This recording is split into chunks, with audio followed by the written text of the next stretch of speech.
J'aimerais qu'on s'attarde sur certains mots. On ne va évidemment pas passer en revue tous les mots. Il y en a, je crois, 83 en tout. Mais j'aimerais qu'on s'arrête sur certains qui me semblent assez incontournables.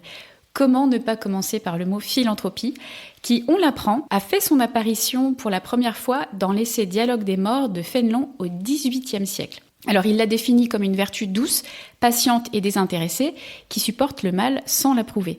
J'étais un petit peu surprise que vous ne soyez pas le contributeur de ce mot, puisqu'il y a quelques années, vous avez créé une infographie sur l'histoire française du mot philanthropie. Est-ce que vous pouvez nous la résumer en mots ? Oui, exactement. Cette infographie, elle est tirée en fait d'un article de recherche que j'ai publié en 2019 dans une revue de sociologie internationale qui s'appelle Theory and Society, et je retrace en fait l'histoire du mot philanthropie en France sur à peu près 200 ans, entre cette invention par Fénelon en 1712 jusqu'à la Première Guerre mondiale. Ce qui est intéressant, c'est que Fénelon fait redécouvrir à son public les vertus antiques, notamment dans ce dialogue des morts qui est assez amusant puisqu'on a le personnage de Socrate qui interroge et s'amuse en fait d'une forme d'hypocrisie dans la manière dont l'un des personnages pratique sa philanthropie en étant très visible à propos de sa générosité. Ce qui est intéressant avec l'essai de Fénelon, c'est qu'en fait, Fénelon, c'est un théologien et il est très, évidemment, favorable à la charité chrétienne, mais il redécouvre la philanthropie grecque. Et c'est ce mélange, finalement, de tradition antique et de modernité qu'on retrouve dans, finalement, le mot philanthropie dans le français moderne, puisque cette idée d'amour de l'humanité a été introduite donc par cet essai. Et ensuite, on voit que Fénelon, qui était un homme d'église, a sans doute été un peu dépassé par ses successeurs, les personnes qui ont utilisé le mot philanthropie à la fin du XVIIIe siècle. Je pense notamment aux encyclopédistes, à Diderot, à d'Alembert, mais également à Voltaire, qui en ont fait une vertu laïque, une alternative finalement à la charité chrétienne, sans une sorte de solidarité volontaire, mais sans la médiation divine.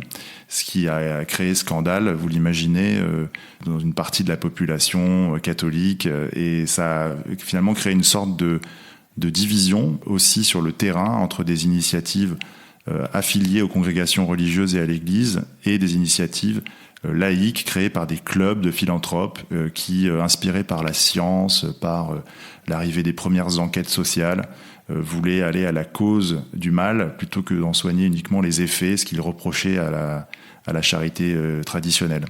Et donc c'est seulement à la fin du XIXe siècle qu'on a une forme de reflux de cette opposition charité-philanthropie avec l'émergence d'une troisième idée, l'idée de solidarité que vous avez abordée tout à l'heure, qui est devenue en fait une idée républicaine et qui a été associée aux premières mesures de l'État social, des premières mesures financées par l'impôt, qui allaient au-delà de la générosité volontaire de certains, mais qui étendaient cette contribution à tout le monde, en tout cas à toutes les personnes payant l'impôt, et qui a donné lieu à notre État-providence. Et c'est très intéressant de retracer justement ce balai finalement des notions de charité, philanthropie et solidarité, puisqu'aujourd'hui on en parle encore, et c'est très intéressant de voir d'où on vient pour comprendre un peu les débats aujourd'hui, voir les critiques et les frustrations qu'on peut entendre, soit sur l'État-providence d'un côté, soit sur la philanthropie de l'autre. On comprend bien à travers ce que vous dites que le concept de philanthropie a évolué au fil des époques, tantôt donc en se substituant à la charité chrétienne, tantôt étant remplacé par le concept de solidarité. Comment vous définissez la philanthropie aujourd'hui ? La philanthropie, pour moi, c'est l'ensemble des dons et contributions privées pour l'intérêt général. C'est une notion qu'on retrouve aussi en langue anglaise et qui nous sert aussi dans un dialogue international avec les autres chercheurs. Le terme philanthropie, philanthropy, on a le même quasiment dans toutes les langues aujourd'hui, nous permet de désigner peu ou prou cet ensemble de dons organisés en faveur d'associations ou d'organisations publiques d'ailleurs, parfois d'autres fondations qui œuvrent sur le terrain pour aider des personnes dans le besoin ou pour faire avancer des causes ou la recherche. Donc moi je dirais qu'au-delà des différents secteurs ou causes que l'on peut soutenir, c'est plutôt cette forme de don organisé qui peut passer par des outils comme les fondations, comme des pratiques régulières de dons tous les mois.